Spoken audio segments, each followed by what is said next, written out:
I hope today to provide some information that will be very helpful for you. Most people are feeling the causes of inflation, but they're having a hard time quantifying what does that really mean to me as an average American, and what does that mean to my budget. This one's going to be a little bit technical on this video. Hang with me because I believe that the data and the information I'm going to share with you will help you get clarity of what's going on and give you the courage and perspective to be able to get into a balanced budget position and make courageous decisions now and help you in the future. So I want to explain a little bit what's going on over time here and give you a breakdown in actual dollars. So here's your years. In 2017, this is data from the St. Louis Federal Reserve. The average U.S. household American income, so this is just a national average, was at $72,090. You can see how that went up in 2018, $73,003. 2019 is where we peaked at $78,250. Since then, the average household income has come down. This year, based on their projections, they're projecting that income to come down on average to $67,521. Well, there's a lot of reasons going on with that. One, unemployment's going up. People have had to cut back. Employers just trying to meet the causes of inflation and adjusting their business budgets have cut back, as well as a lot of the highly compensated with bonuses, commissions, different things like that have trailed back. And so you're seeing that overall average household income come down. That's what we really have dollars to spend with.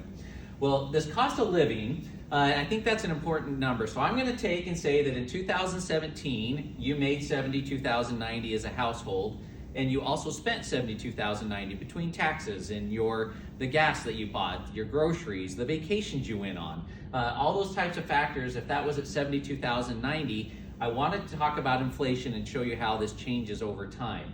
Now, inflation grows year over year. So in 2018, we had inflation of 1.9%, meaning that the same gas, the same groceries that you bought for $72,090 in 2017 would cost you $74,387 in 2018.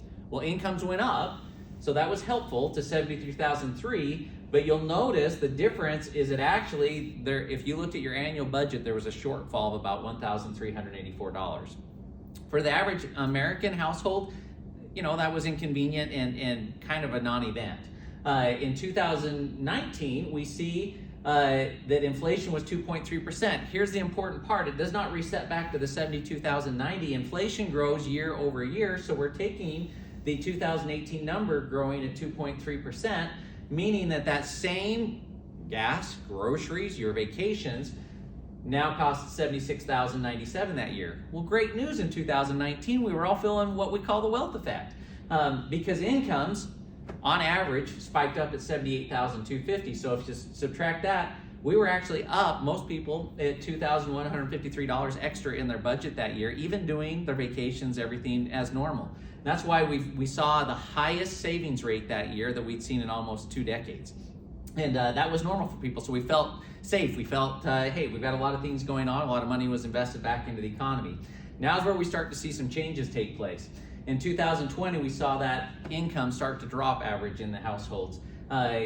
We were at a 1.4% inflation rate, so that's pretty healthy. This is where Jerome Powell, our federal chair, is trying to get us back to, on average, about a 2% inflation rate, because you'll see these numbers kind of average out typically.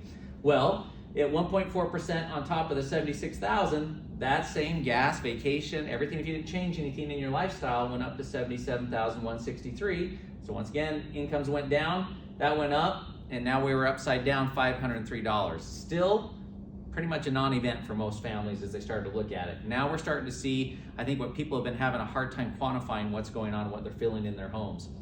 2021, the incomes dropped just barely. They were barely down, but now we see the power of inflation. Once again, this was the baseline, so the same gas, groceries, vacation, at a 7% inflation jumped from $77,000 to $82,564 with you doing nothing. That means that your shortfall was $6,234 in your actual dollars that you had to spend that year. 2022, incomes dropped a little bit again, 6.5% inflation. That jumped that same exact lifestyle to $87,931, a shortfall of $13,351, and you get the idea. In 2023, if you're feeling pinched, the $23,663. Those are real dollars that we're spending. So what does that mean? You know, it's $6,200.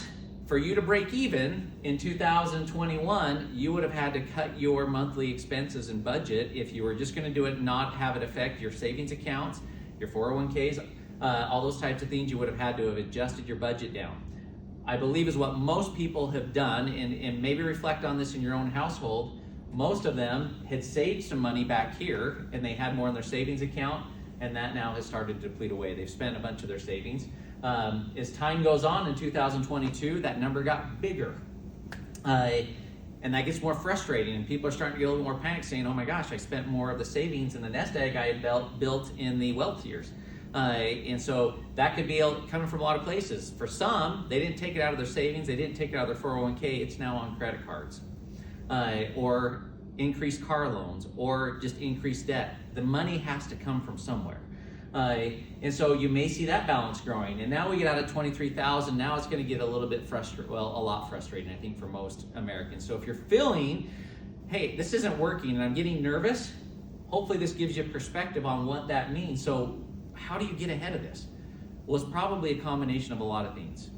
One, I would encourage every American to get on a budget. Look at your expenses. There are some of these things. Can you cut out food? No. You may have extracurricular things like vacations that you've normally been going on, and it's frustrating not to be able to go on those. But if you're seeing all of a sudden your savings disappearing, your credit card balance is going up, realize that that's real. That's just costing you more. And so one of your biggest levers you can pull is that factor of just getting on a budget. Two, look at your savings rates. See what's going on with how much you're depleting off there. You may need to look to get that budget in check. Perhaps you have a lot of toys. Maybe it's RVs, maybe it's side-by-sides, whatever it is that your pride and joy. If you've got a big payment on there and that's $600 a month, that $600 a month goes a long ways as you start to make those decisions of, do I want to continue to deplete my savings in my retirement, or do I want to have these life experiences now? That's a decision that every American has to decide for themselves. I'm not going to say what that right answer is, because the money is there for you to have life experiences, and so you need to have those discussions. Some are looking at it saying, I'm sitting on $200,000-$300,000 in equity in my property. Well, if you look at your return on equity is calculated by your net income or your cash flow divided into your equity. And so that money locked in your house is 0%, because your net cash flow, if it's just sitting there doing nothing, is a zero. Well, if you're losing and adding $1,000 to credit cards every month, that's cash flow. And if we can refinance and use and access some of that equity to be able to help you get your budget back in check, cash on cash, because this isn't going away. This is going to be around for a few years where we're in this gridlock. And that's why we want to talk to you about how do we help your cash flow situation. And every situation is different. I met with a borrower a couple days ago where the answer was we evaluated everything. They chose to sell one of their RVs and their side-by-side to get their budget in check. But we were able to walk them through and just help them get outside perspective on what's going on. We didn't use the home, but helping them get around what they were feeling and couldn't quantify was really, really helpful for them. And that's what we'd invite you to do. Jerome Powell, I believe this is very insightful, in August of 2022 in the Fed chair meeting, he was asked by a reporter, Mr. Powell, how long will you leave interest rates up? And understanding economics from my background and these principles, I loved his answer because it was courageous and direct. His answer was simply, until every household in America hurts. That wasn't to pick on Americans. If this inflation keeps going at those rates, we all would burn out and the economy would not be able to sustain. We wouldn't be able to, as average Americans, those incomes weren't going, it would have eaten us all alive. And so what the Fed chair is doing is extremely courageous, but it hurts.